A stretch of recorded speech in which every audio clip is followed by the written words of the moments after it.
Hello, my name's Chris Gorse. I'm here with Professor John Sturges, and we're still discussing some of the issues that have come out of the Grenfell disaster, and really what we should do with buildings, particularly tall buildings, and some of the issues of using combustible materials in cladding. So we've made a few presentations, but there are still some issues I think we need to give some more time to. One of the things, John, that we've been discussing really is the use of things that might constitute a fuel in the building structure, I suppose, and building fabric. Can you give us a bit more insight on your views on the use of hydrocarbons and as an insulating material, and you know, whether we should be using it on tall buildings? I mean, people trot out the fire triangle: heat, fuel, oxygen. Fuel is obviously an important factor, and if we think, what do we mean by fuel? It's got to be something that will actually combust, and essentially that means it's got to be derived from hydrocarbon material at some point. That could be naturally occurring hydrocarbons, timber, cotton fabrics, wool fabrics, this sort of thing, or it can be synthetic origin, in which case it's usually derived from oil. But the basic thing is they're hydrocarbons and they will burn. Some will burn more readily than others. Polystyrene particularly is very readily combustible. Others are less so, but the point is they will burn. And I think the essential point is that if you are going to put cladding on the outside of a building, you do need to be sure that it won't combust.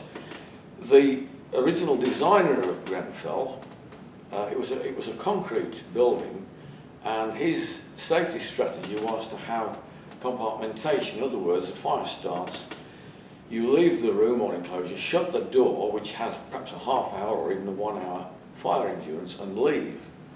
Now, the original designer will have known that windows are vulnerable in fire. They can shatter due to thermal shock, which means that the smoke and flame can get out. Well, that's okay, providing there's nothing to burn outside. And of course, in the original building, it was concrete. Now, concrete contains things like granite or basalt aggregates, and these are silicates, oxides of calcium, magnesium, various other minerals, none of which are combustible. They are absolutely non-combustible, and that's the point. That's why they're safe. So if we are going to consider materials for external cladding, we really should be using materials that are non-combustible. This partially combustible, I think, is what's led to this problem. They're partially combustible, they're not readily combustible, but they will burn, and if the flames issue and they can get at this stuff, they will eventually ignite, and then once they ignite, you've got a potential problem. So I think that's a very important point. And I think people are still actually discussing the degree that you can contain potentially combustible materials and limit their combustibility. But I think what's evident from Grenfell is that you've got a building that's been existed and it does get refurbished, altered, and the integrity of that compartmentation can be compromised through drill holes, through changes in the structure. And we did see with Grenfell fire stops missing, not particularly bad from the what would necessarily have caused alarm, but we've seen the results of that, so that we do recognise that even if the fire stops are in place, using the combustible materials may be a problem if we then started penetrating the building later on in time. So I can see that's a problem. There's also the issue of aluminium, and I know I mentioned in a previous presentation that aluminium oxide, the oxide from the aluminium combustion can become a problem. And I know that you've got a different opinion. You're a metallurgist and your expertise is certainly better than mine. What's likely to happen in the fire is well, 50 odd years ago, I did an engineering apprenticeship at a firm that was engaged in light alloy castings, which means that I did a 5-year apprenticeship, and then for over 2 years I was a works metallurgist supervising the melting of mainly magnesium alloys and mainly aluminium alloys and some magnesium alloys. Now, magnesium will burn. It's excellent material for making incendiary bombs.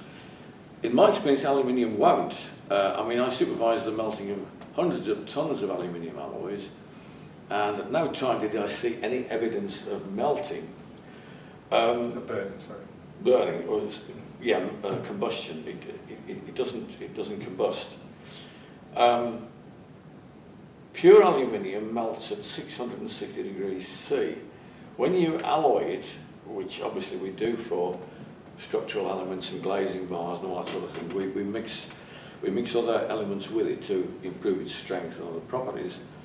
The effect of that is to reduce the melting temperature. So alloys typically, sometimes they melt at a single fixed temperature if they're eutectic alloys. If they're hypo or hyper-eutectic, then they melt over a range. But the melting range is typically around 550 degrees C, which is 100 or so degrees lower than the pure metal. And 550 degrees C is a temperature which is fairly easily achieved in a backfire. In fact, it's well exceeded in a backfire.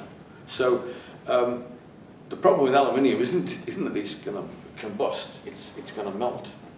Okay, I think that's made that clear. So it's obviously still a problem when we're using that kind of material where there's hydrocarbons around and we're likely to see combustion.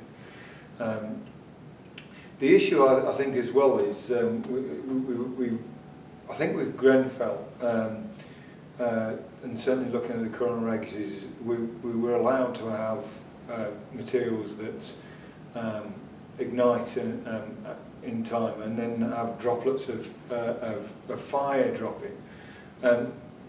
My thoughts on at the time of Grenfell, I don't think the conditions were particularly windy, but if they had been, it could have led to other buildings igniting in the same way. I don't know whether have you got any thoughts on whether we should be using materials that have droplets or smoke. I mean, connected we've got the combustion, and then we've got the way the regulations deal it is looking at whether or not they will have droplets of flames or emit smoke.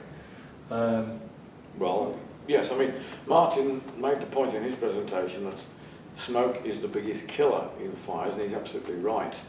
And of course the problem again with a lot of these hydrocarbons is when they do burn, the smoke evolution is a big factor, and the smoke can be evolved in huge volumes and thick black smoke, and that is definitely a killer. People talk about making the hydrocarbons more endothermic, that is reducing the heat production, but the fact is, even if it's made a bit more endothermic, it will still burn, and it's a problem. As regards droplets and so on, yes, how close you are to other buildings is an important point, because if there's a wind, then smoke and fumes and flame can be carried. And of course the other point is, if the fire is very intense, the flames don't have to touch a material which is combustible to start combustion. It can, if the heat is sufficient, radiative heat exchange is sufficient to raise the material to its ignition point, it will spontaneously combust even though the flames haven't touched it. So nearness to adjacent buildings is a factor, and as you say, in the case of Grenfell, it was a summer's evening and night, and it wasn't very windy.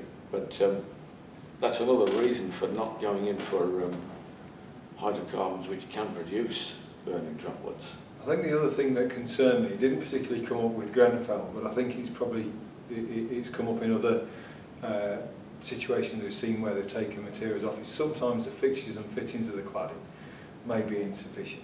And even where we've got non-combustible claddings, if we've got combustible material that can combust and reduce the strength of the fixture and fitting, then potentially we could have cladding panels falling onto people who are trying to escape from a building or from fire crew.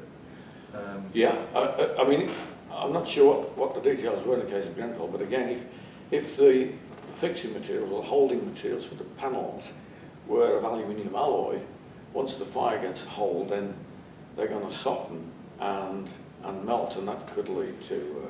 I think in most cases that's not the case. I think I think we've got stronger metals being used, but it did concern me that obviously we're going to now change towards. Well, I hope we'll change towards non-combustible materials, but we've still got to look at the insulation that's being used, and also the fixtures and fittings. In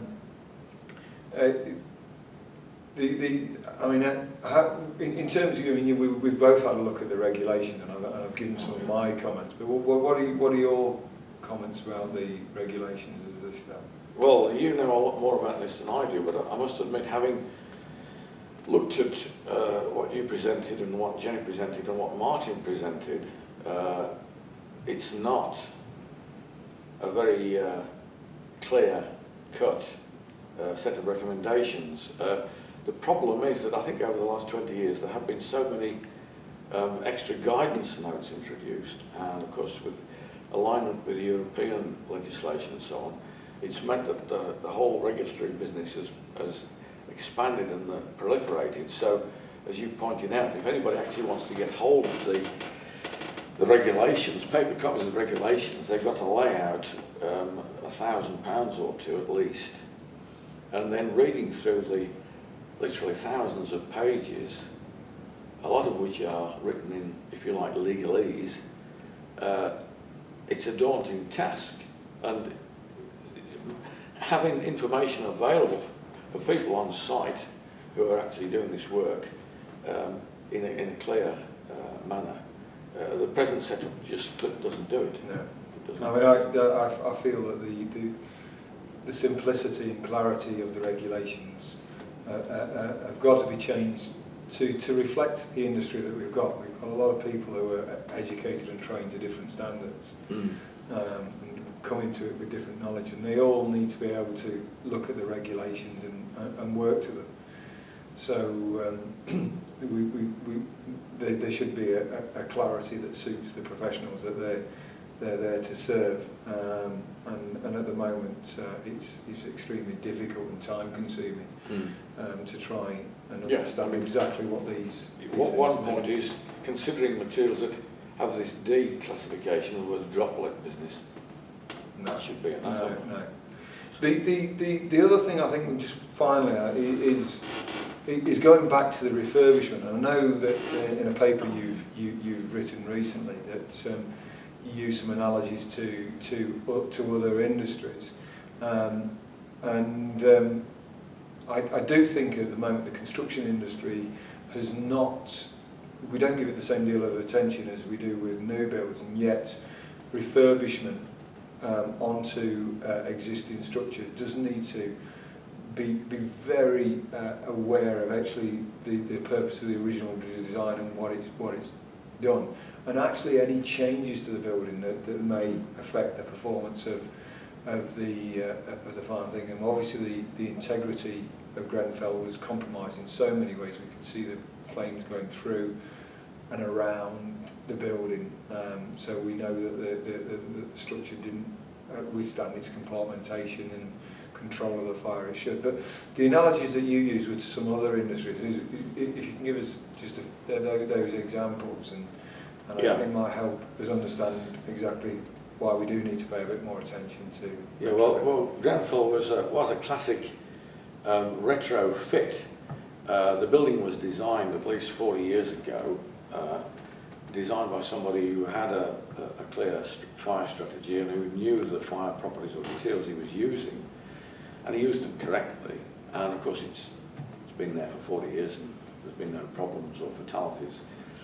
And then the decision is taken to refurbish the building by upgrading the external insulation. And that becomes an exercise in itself, and it's possible for the designer think, right, this is an old building that's not sufficiently well insulated. It's just a case of fitting some panels. Well, they fitted the wrong panels with the disastrous results that we saw. There are other examples from engineering history that illustrate the problems with retrofits, and one that leaps to my mind is the Piper Alpha platform. There was a bad fire there in July 1988, I think, which stemmed from a decision taken many years earlier by Tony Benn when he was a minister in the Labour government. They built the platform as an oil centre. The various wells piped their oil to Piper Alpha, which then piped it ashore to Aberdeen. And when it was originally built, the strategy was that any natural gas that came up with the oil, because they're both hydrocarbon fuels, they both occur together, you get copious quantities of natural gas. They used to be just flared up, so the gas would be fed down a separate pipe to a corner of the rig where it would issue and be ignited.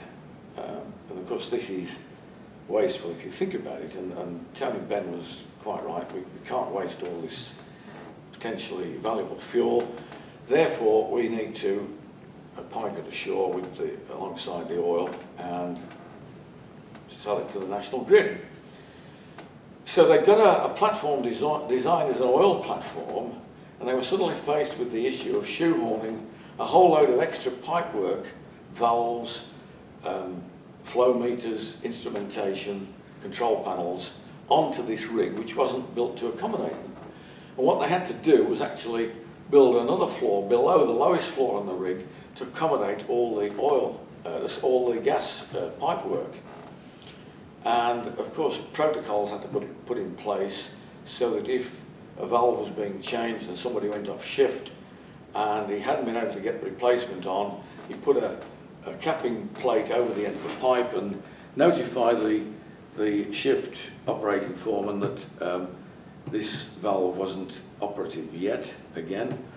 And in fact this is what happened in July 88. Somebody went off shift having had to leave one of these gas pipes plated off, and he put the note on the supervisor's desk, and I think the guy was preoccupied with a phone call or something or other, and he didn't actually clock the fact that this valve wasn't operating, and something went wrong, and he ordered the operator to switch to this valve, which of course wasn't there. Gas pressure built up, which blew the end of the cap off the pipe, and the gas ignited, and it burned for something like 5 or 6 hours. It was more or less equivalent to having all the gas cookers in England turn on at the same time, and this great flame was playing on the steel frame of the rig structure, and eventually the whole thing collapsed. It was plastic collapse, and it just fell into the sea. Interestingly, all the people who'd obeyed the fire instructions to go to the assembly point ended up being drowned. And all the blokes who thought, I've had enough of this, and jumped over the side into the sea. It was July, it was summer, it wasn't cold. They eventually were all picked up safely and they survived. But the thing is that the original problem derived from the fact that it was a retrofit. It was done pretty well, but the thing is, when you design something at a later stage, the designer who comes along to do the retrofit can lose sight of the original specification and all the things that were in the original designer's mind when he designed the thing. The other retrofit that occurs to me was the one they did with the P-51 Mustang built by North American Aviation during the war. The British Air Ministry issued this specification to North American Aviation in, I think it was January 1940, for a single-seat fighter interceptor powered by an inline engine. And the Americans built it and supplied 6 to the RAF. It was fitted with an American Allison engine, and the pilots tested it out, and they found that it was quite a good plane, except that above 15,000 feet its performance was lamentable compared with the Messerschmitts and the other things that we were up against, or even the Hurricanes and the early Spitfires. They thought that it would potentially be a good fighter, and at that particular time, which was 1941, the Rolls-Royce Merlin had just been fitted with a two-stage supercharger, which ramped its power up by a factor of about 25 to 30%. And the RAF pilots knew this was an excellent engine, and so they said, look, why don't we fit one of these Merlins into the P-51 and see what it's like? So they did, and the transformation was immediate. The service ceiling went up to nearly 30,000 feet immediately, and the high altitude performance was well up to speed with the Spitfires and Messerschmitts. And so they eventually went back to the Americans and said, look, you've got a good plane here, but it just needs a good engine. And the American Air Force boys tried it, and they agreed, and a plant was built in the States by Packard to manufacture Merlin engines under license, and they built 60, 70,000 of them in the States. But of course that was a retrofit done almost immediately after the emergence of the design. In other words, the original designer would know about it, and presented with a new engine, it would be a fairly simple job to transplant one engine to the other, and he was fully aware of all the original specifications. There was no change, and it was a very successful retrofit.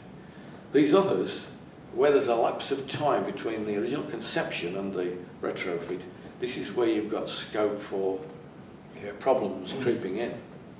I mean, I think the lesson for me that we should take is we know that buildings are going to be around for 20 to 100 to more than 100 years. Yeah. We know we're going to make changes on that. In the past, it's certainly rare to find buildings where you've got all of the design information complete. It's sometimes rare to find new buildings with design information fully complete. But I think that the thing that we probably should be paying great attention is making sure we've got that design information, making sure we've got the design intent, and making sure we've got the history of any retrofits that happen to the building that change the way that building functions, behaves, form, or changes the characteristics. We're normally doing things to these buildings to either improve or alter something, so it is changing the characteristics. We're told that we do have the technology through BIM and other captures to capture this, but we've got to become much better at maintaining and accessing that history and the intent and the changes and what that's doing to the structural integrity, the fire, the thermal performance and all the other characteristics, and then ensuring the changes that we're making are appropriate to creating safe buildings. And I mean, I know this debate with buildings certainly over 18 metres or any buildings over a few stories is going to continue, but I'd hope that we can return to having standards and regulations that are exemplar in the world. There's certainly the Grenfell at the moment has compromised our position. People don't look at us at the moment with the same prowess that they used to. Our regulations, I think, used to be regarded as one of the best in the world, so we've got to put that right quickly. So, well, it's interesting.